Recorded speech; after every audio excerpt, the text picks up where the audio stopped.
Alright, it's the end of 2010. I'm reading from something I wrote within the last decade called Missing Time, and this is part 2.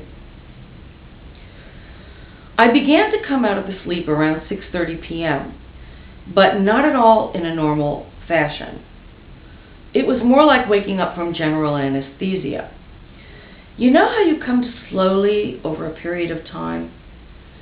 They put oxygen up your nose if they want you to wake up quickly. If you wake up naturally, it takes quite a while to do so. I woke up very slowly, not at all as I usually wake up from naps, and also not the way I wake up if I've had too much to drink. I had no headache, no thirst. Until about 7 p.m., I drifted in and out of consciousness, there on the bed. And then at 7 p.m., I came fully to my senses and called out, "Chris?" "Yeah," he said. He was in the main room of the cottage, and his voice didn't seem right. "Are you okay, honey?" I asked. "I'm not sure," he replied.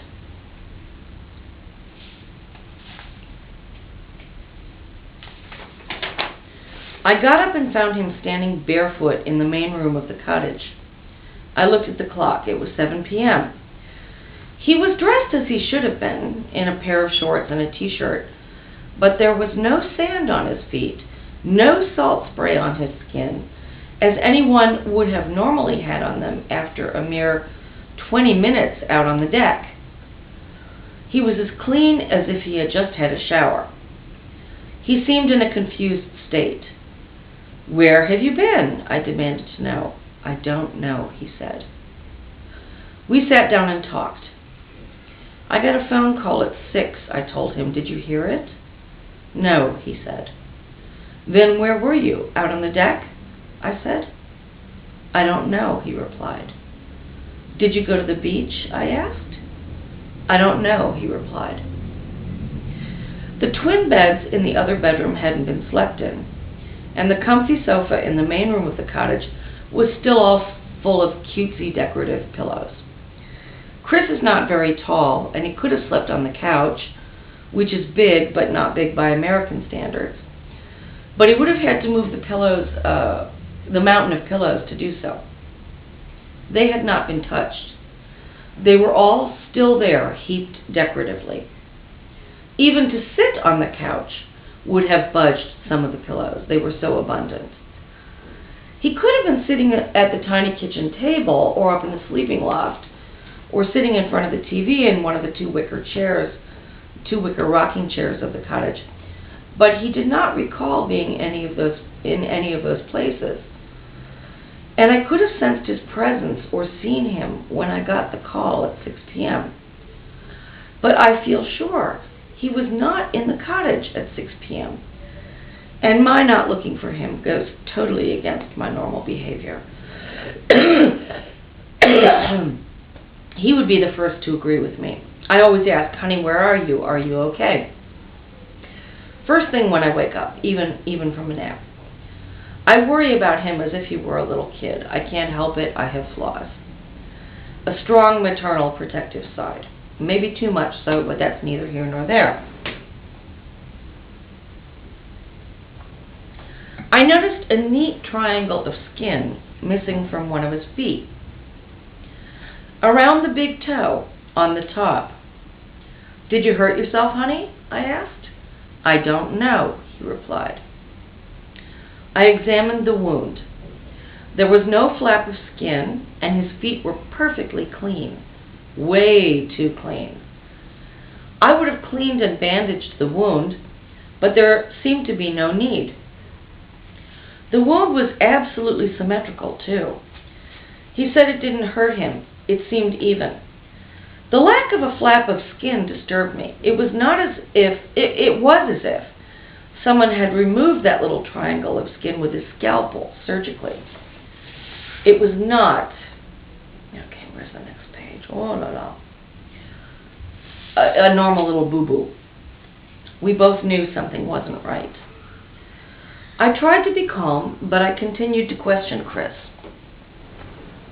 Suddenly he said, "Oh, Tom and George came here to see you."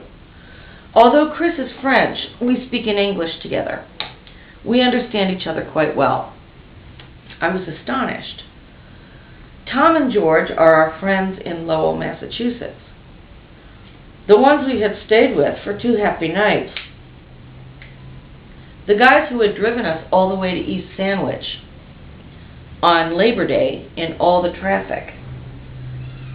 Tom works as a professor, I think it was a high school teacher actually, near Concord, and I just couldn't imagine why he and George would drive all the way to see us in East Sandwich on a weekday afternoon, especially without telephoning first. Surely Tom had to be back to school. They had our phone number in the cottage and are very organized guys. No way would they just drop in unannounced. At the very least, they'd have phoned in advance to see what we needed, if there was to be a barbecue or something. They knew we were far from the general store and had no car. These are very thoughtful, sweet guys, and even if they had dropped in, which was unlikely, they would have asked Chris to invite them in and made themselves at home until I woke up from my nap. "We're here to see Lisa," Chris says they said. "She's taking a nap," Chris says he replied to them. "Okay, we'll come back for her at 7 p.m., they replied, then went away. "Honey, this just isn't normal," I told Chris as calmly as I could. I lit a candle and put it up high on a shelf. "Look at the flame," I said to Chris. "I want to hypnotize you a little while I question you." He agreed. In short, Chris recalled that it may not have been George and Tom at all. It was 2 males dressed in jumpsuits. They were both bald and had beards or gray faces. Tom does have a beard, but George does not, and neither are bald. Neither are gray, and they do not wear jumpsuits. Chris next remembers the 2 men put him on an examination table somewhere. Chris could not see their hands and does not remember what their legs looked like. At the memory, Chris went into a severe state of panic. He is not like me. He is not prone to panic attacks, which I used to be in the past. He opened his mouth in a silent scream and looked at something he saw in his mind. He had seen something weird and awful he just couldn't come to terms with. I had a long talk with Chris and told him I suspected he may have been abducted. I reminded him of what had happened to me in 1989. I felt very bad they had come for him this time. Guilty. Responsible somehow. Chris did not accept the abduction theory, and he is still not at all sure about it. But he is sure we have 3 hours of missing time. I am also sure of this.